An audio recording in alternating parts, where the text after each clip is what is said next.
오늘은 방금 읽은 디모데후서 4장 2절에서 7절의 말씀으로 그리스도인의 책무라는 제목으로 말씀을 전합니다.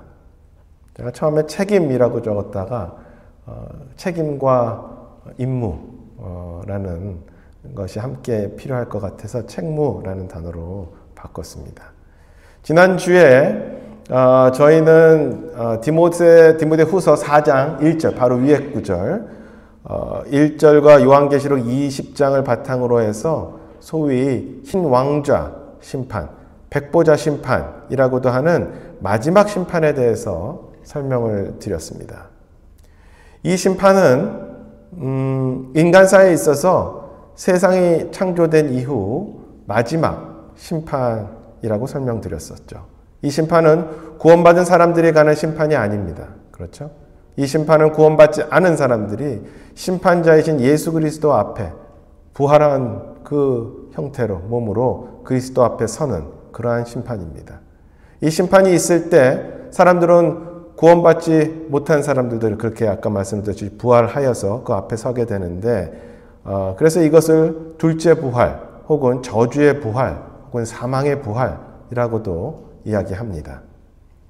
구원받은 사람들이 예수 그리스도가 공중에 오실 때 부활하거나 몸이 새로운 몸으로 변화되어 공중에서 주를 만나는 것, 이때를 우리는 첫째 부활 혹은 생명의 부활이라고 이야기하는 것과 대조를 이루게 되는 것이죠. 우리가 이 땅에 살면서 예수 그리스도를 구원자로 믿고 구원받았는가? 아니면 구원받지 못하고 죽거나 혹은 살아있을 때 예수 그리스도의 공중에 다시 오시는 사건이 있었는가? 이때 이것에 따라서 살면서 아무리 착하게 살았어도, 아무리 선행을 많이 했어도, 교회를 아무리 열심히 다녔어도 그는 첫째 부활에 속하지 않고 둘째 부활에 속하게 됩니다. 구원받지 않은 사람들은. 그리고 최종적으로 영원한 불호수에 던져지게 된다고 말씀을 드렸습니다. 사도행전 24장 15절에 또 그들도 스스로 인정하는 바 하나님을 향한 소망을 내가 가졌으니 그것은 곧 죽은 자들의 부활, 즉 의로운 자의 부활과 불의한 자들의 부활이 있으리라는 것이니라 고 말씀하시며 성경은 분명히 두 가지의 부활이 있음을 말씀하고 있습니다. 우리가 이 땅에 살면서 소망을 가질 수 있는 이유는 의로운 자들, 즉 주님 안에서 구원받은 자들이 갖는 부활이 미래에 있을 것이라는 것이 우리에게 소망이 됩니다. 지난주에 읽었던 계시록 20장 6절에 첫째 부활에 참여하는 자는 복이 있고 거룩하도다. 둘째 사망이 그들을 다스릴 권능을 갖지 못하고 도리어 그들이 하나님과 그리스도의 제사장이 되어 1000년 동안 그분과 함께 통치하리로다. 아멘. 이렇게 말씀하면서 첫 번째 부활에 속한 생명의 부활에 속한 자들은 1000년 동안 예수 그리스도와 함께 통치함을 그렇게 또한 말씀하고 있는 것이죠. 그래서 이 세상을 살면서 난 한 번도 사장 한 번 돼보지 못하고 죽네 라고 해도 걱정하지 마시기 바랍니다. 구원받은 우리는 훗날 1000년 동안 예수 그리스도와 함께 통치하는 자리에 있게 될 것입니다. 우리의 부활한 몸은 마치 예수 그리스도의 부활한 몸과 유사할 것입니다. 공간을 초월할 것입니다. 어떤 사람은 그래서 지구뿐만 아니라 하나님께서 만드신 온 우주도 통치할 것이다. 그래서 1000년이 정말 짧게 느껴질 정도로 할 일이 정말 많을 것이다 라고 이야기하는 분을 목사님의 이야기를 들은 적이 있습니다. 이렇게 놀라운 미래를 간직하고 있는 구원받은 우리를 주님은 하나님의 자녀로 삼으시고 이 땅에 사는 동안 비록 우리의 몸이 필요로 하는 것들을 채우기 위해서 고생하고 또한 죄가 만연한 세상에 살면서 힘든 나날을 하루하루 보내기도 하지만 그러한 삶 속에서 주님은 그리스도인으로서 그래도 너희가 해야 할 일들은 이것이다 라고 말씀하시는 것들이 참으로 많이 있습니다. 그리고 해야 할 일들을 이야기하기 하는데 사도 바울도 디모데후서 에베소서를 통해서 또한 그러한 것들을 이야기하고 있습니다. 그런데 이 그리스도인들이 해야 할 일들을 이야기하기에 앞서 1절, 지금 저희가 이 전주에 이야기한 것을 말씀하시면서 자신이 지금 그리스도인들이 해야 할 책무를 이야기하는 이 권위가 어디에서 오는 것인지, 그리고 주의 이름 앞에서 이것이 얼마나 절박하고 중요한 것인가를 1절을 통해서 그래서 말씀을 한 것입니다. 디모데후서 4장 1절을 제가 다시 한번 읽어보면, 그러므로 내가 하나님 앞과 주 예수 그리스도 앞에서 곧 친히 나타나실 때에 자신의 왕국에서 산 자와 죽은 자를 심판하실 분 앞에서 내게 명령하노니, 이렇게 이야기를 합니다. 지극히 높으시고 절대적인 권위를 가지신, 즉 산자와 죽은 자를 심판하고 몸과 혼을 지옥에 던지실 수 있는 절대적인 주님, 그 앞에서 두려운 마음으로 그 권위로 내게 명령한다라는 것을 강조하는 것이죠. 즉 장난이 아니라는 것입니다. 농담이 아니고 가볍게 지나갈 말이 아니라는 것을 예수 그리스도의 그 심판자의 이름 아래에서 내게 명한다라고 이야기를 하는 것이죠. 그러니 얼마나 중요한 것을 이야기하려고 이렇게 예수 그리스도를 앞에다 놓고 이야기를 하는 것이겠습니까? 그렇게 예수 그리스도의 권위로 그리스도인으로서 우리가 무엇을 해야 하는지, 그리스도인의 책무, 즉 책임과 의무를 사도 바울은 뒤에 몇 구절을 통해서 말씀하십니다. 제가 말씀을 이렇게 보다 보니 특히 세 개의 동사, verb, 동사가 눈에 들어왔습니다. 그래서 오늘은 그 세 가지 동사를 살펴보고자 합니다. 첫 번째는 선포하라 라는 동사입니다. 2절을 제가 읽겠습니다. 함께 눈으로 읽어주시기 바랍니다. 말씀을 선포하라. 때에 맞든지 맞지 아니하든지 긴급히 하라. 모든 오래 참음과 교리로 책망하고 꾸짖고 권면하라. 첫 번째 동사, 첫 번째 그리스도인으로서 우리가 가져야 하는 책무는 말씀을 선포하는 일입니다. 이것은 그래서 명령입니다. 저는 하나님의 말씀을 잘 모르는데요 라고 말하지 말아야 됩니다. 조금 알면 조금 아는 데까지 말씀을 선포해야 합니다. 또한 때에 맞든지 맞지 아니하든지 긴급히 하라고 말씀하십니다. 앞뒤를 재고 상황을 재고 이럴 시간 없다. 그러지 말고 기회가 되면 긴급히 속히 하라. 이렇게 말씀하시는 것입니다. 얼마나 많이 저희가 소위 연기를 하고 이럴 때는 인내심이 저희가 많아서 참고 얘기 안 하고, 그렇죠? 그리고 그 시간들을 놓치게 되는 경우들이 많이 있습니다.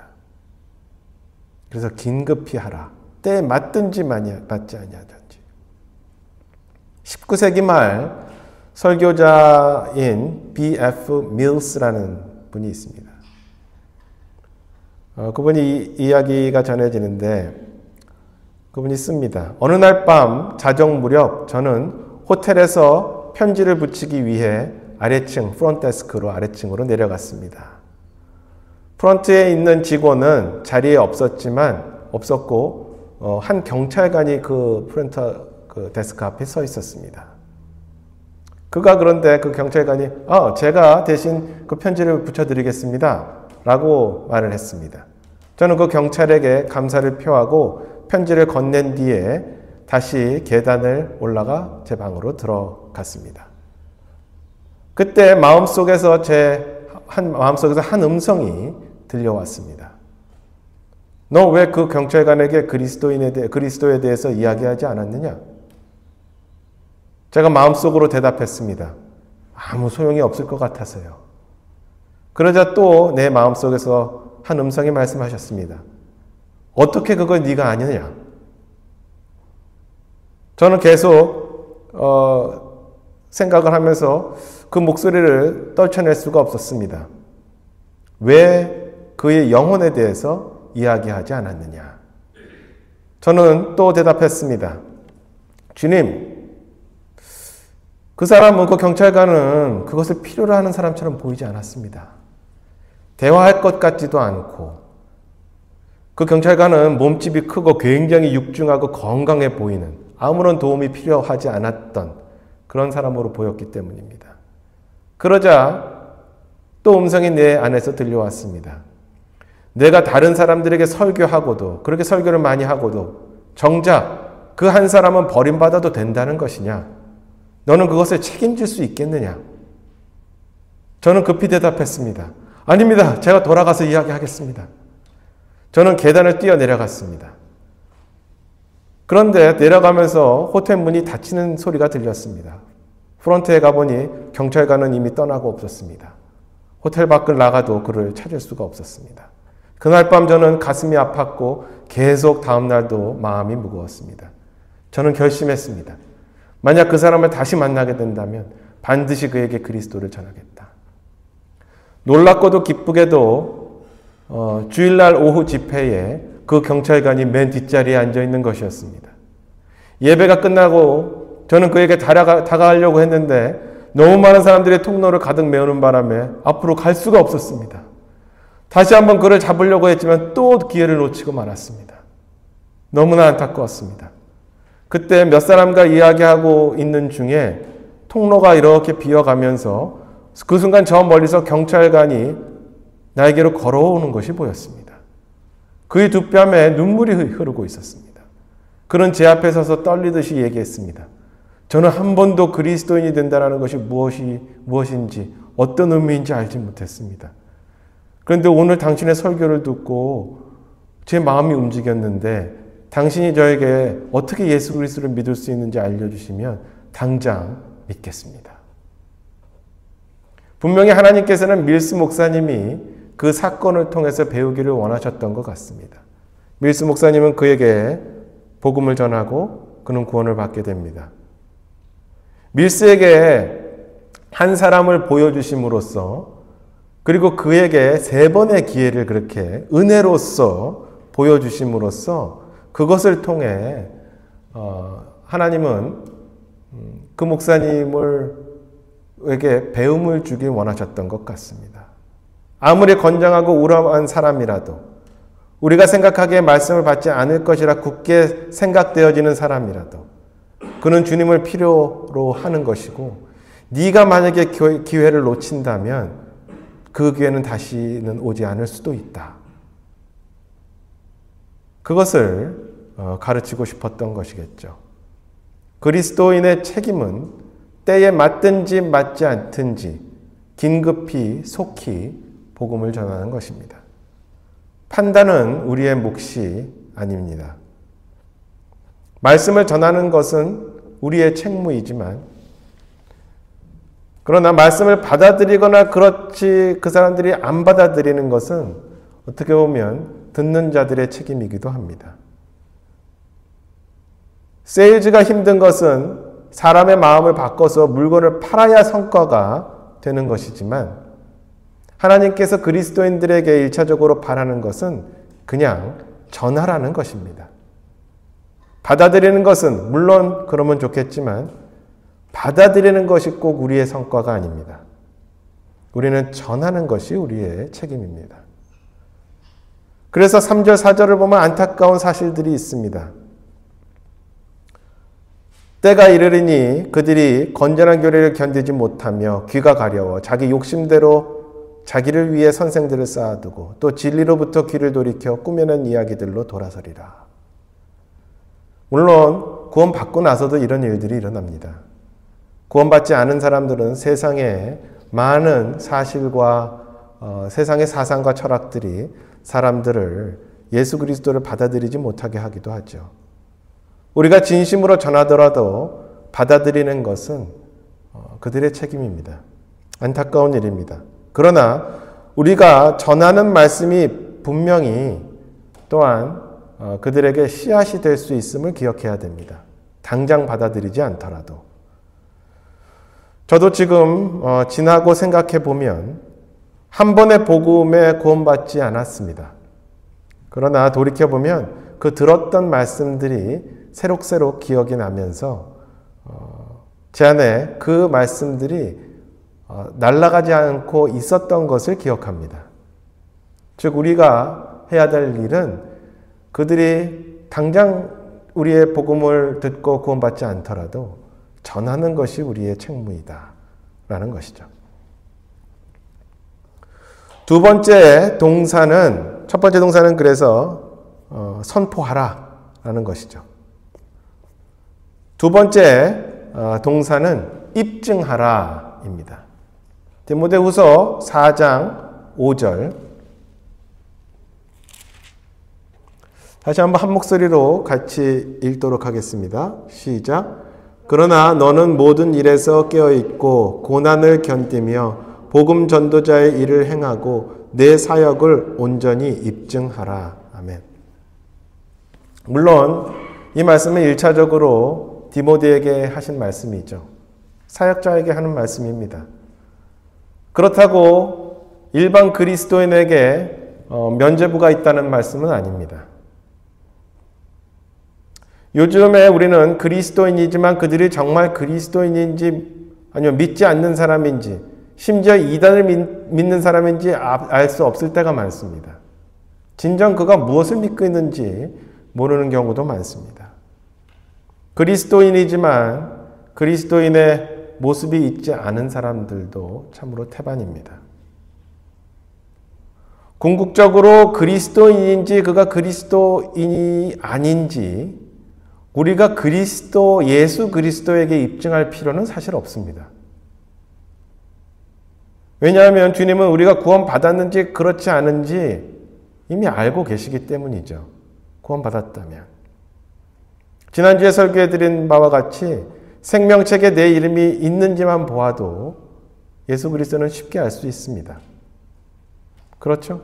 그럼 누구에게 또한 입증이 필요한 것인가? 그것은 다른 사람들에게 또 입증이 필요합니다.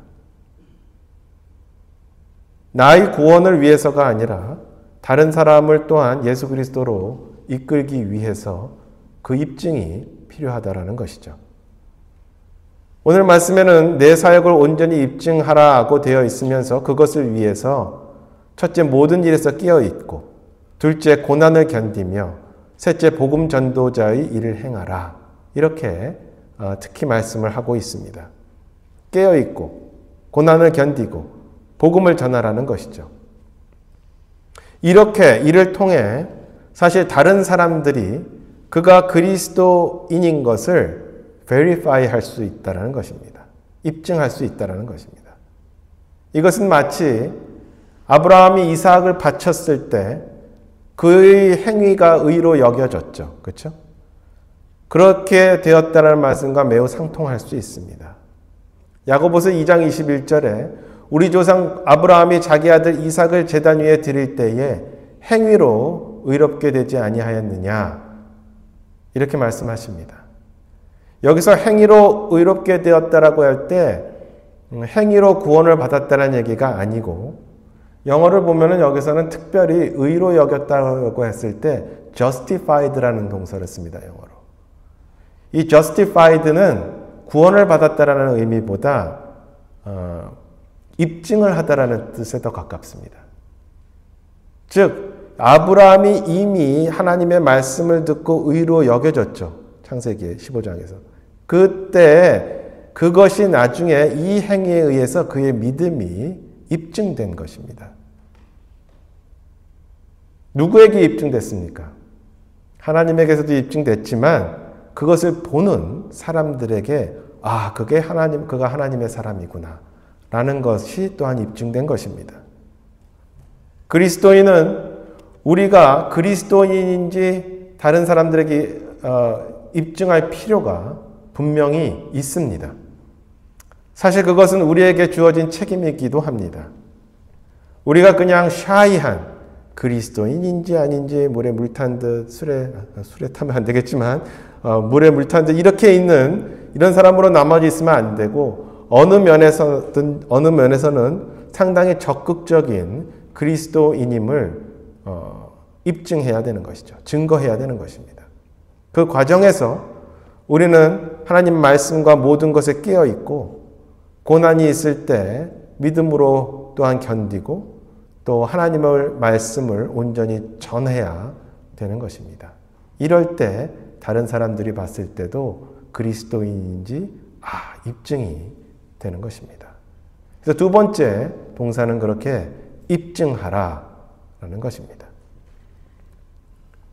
세 번째는 지켜라라는 것입니다. 지켜라. 디모데후서 지금 방금 읽었지만 6절과 7절을 다시 한번 읽겠습니다. 함께 읽겠습니다. 시작. 이제 내가 내 자신을 헌물로 드릴 준비가 되었고 나의 떠날 때가 가까이 이르렀도다.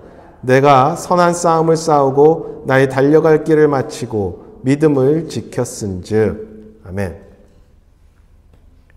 지키는데 무엇을 지키느냐? 믿음을 지키는 것입니다. 믿음을 지킨다. 6절에 보면 오늘 방금 읽은 것처럼 지금 사도 바울은 그가 가진 이 땅에서의 삶이 곧 끝날 것이라는 것을 인지하고 있었습니다. 여기서 자기 자신이 주님께 헌물로 드려질 준비가 되어 있다라고 말씀하고 있죠. 헌물은 그 헌물의 가치가 있어야 됩니다. 아무거나 헌물이 되지 않죠.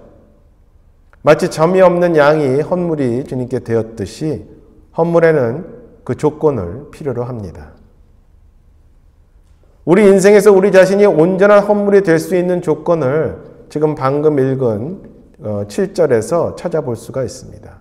첫째, 그리스도인으로서 선한 싸움을 싸우고, 둘째, 그렇게 그리스도인으로서 달려오고, 셋째, 그리스도인으로서 믿음을 지켰다라는 것이 그 자신을 되돌아봤을 때 헌물로 드릴 수 있게 되었음을 그가 인지하고 있었다라는 것이죠. 호랑이는 죽어서 가죽을 남기고 사람은 죽어서 이름을 남기고 그리스도인은 이 세상을 떠나며 믿음을 남깁니다. 우리가 이 땅을 떠나면서 하는 간증이 되기를, 어떤 간증이 되기를 원하는 것은 사도 바울처럼 그렇게 그리스도인으로서 달려왔고 그리스도인으로서 선한 싸움을 싸웠고 또한 내 믿음을 지켰다라는 것이 우리의 마지막 삶에서의 간증이 되길 원하는 것이죠. 그것이 주님께 얼마나 큰 영광이 되겠습니까? 많은 유혹하는 주변에 종교가 있고 또 그렇지만 오직 복음에 반응하여 내가 구원받았고 올바로 그렇게 구원을 받은 뒤에 올바른 진리를 택하여 근본주의 침례교회를 또한 붙잡았고 수많은 성경의 버전들이 있지만 올바로 버전된 킹제임스를 또한 붙들었고 자유주의적인 철학과 오순절적인 믿음과 그것들로부터 분리하여 성경적인 믿음을 지켰고 성경적인 침례에 구원받은 뒤에 순종하였고 보다 큰 편의와 이민생활에 도움을 줄 수 있는 큰 교회들이 있었지만 올바른 믿음의 교회를 선택하여 그 교회를 지켰고 내가 죽을 때까지 주님의 임박한 다시 오심을 고대하며 죽음을 맞이한다는 것 등 이것들을 지켰다는 것이 내 죽음 앞에서 간증으로서 나의 믿음을 끝까지 그렇게 지키기를 원하고 그것이 주님께 영광이 되기를 참으로 주님께 기도를 드립니다. 16세기 영국의 휴 라티머라는 종교 개혁자 목사님이 있었습니다. 그는 당시 위대한 아주 유명한 설교자로 그 당시 알려져 있었습니다. 그로 인해서 이제 설교도 아주 많이 했었던 것이죠. 어느 날 그는 잉글랜드의 헨리 8세 왕 앞에서 설교하게 되었습니다. 왕 앞에서 말씀을 전한다는 막중한 책임을 생각하면서 그는 하나님께서 자신의 마음에 주신 메시지가 왕이 듣고 싶어하는 내용이 아닌 것을 깨달았습니다. 설교를 준비하고 또한 설교를 시작하며 그는 이렇게 생각합니다. 라티머, 자신을 부르는 것이죠. 너는 지금 높고 위대한 헨리 8세 왕 앞에서 말하고 있다는 것을 기억하라. 그는 너를 감옥에 보내거나 원한다면 내 목을 베라고 명령할 권세를 가진 자다. 왕의 귀를 거스릴 말을 하지 않도록 조심해야 되지 않겠느냐? 스스로 그렇게 묻습니다. 그는 설교 도중 시작하면서 바로 또 멈췄다가 또 다른 생각을 합니다. 라티머. 너는 지금 만왕의 왕, 만주의 주 앞에서 말하고 있다는 것을 잊었는가?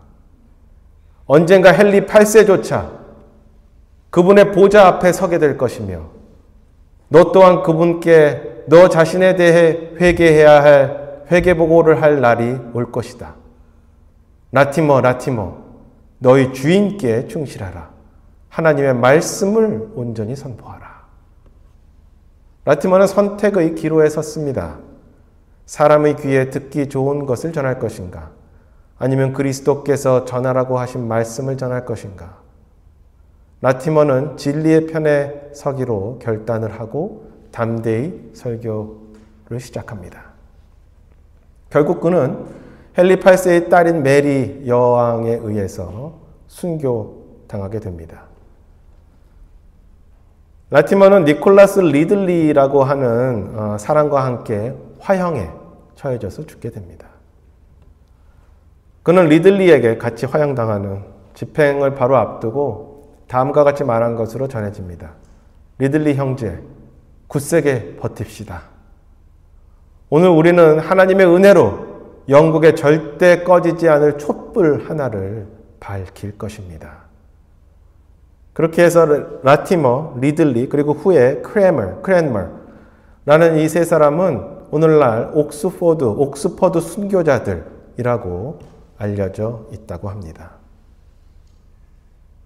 이렇게까지 극적인, 너무 처참한 죽음이 일반적인 우리에게 있지 않다 하더라도 우리의 이 건전하고 올바른 믿음을 죽을 때까지 지킨다라는 것은 내 믿음을 지키고 주님을 그렇게 만난다라는 것은 그리스도인의 책무인 것입니다.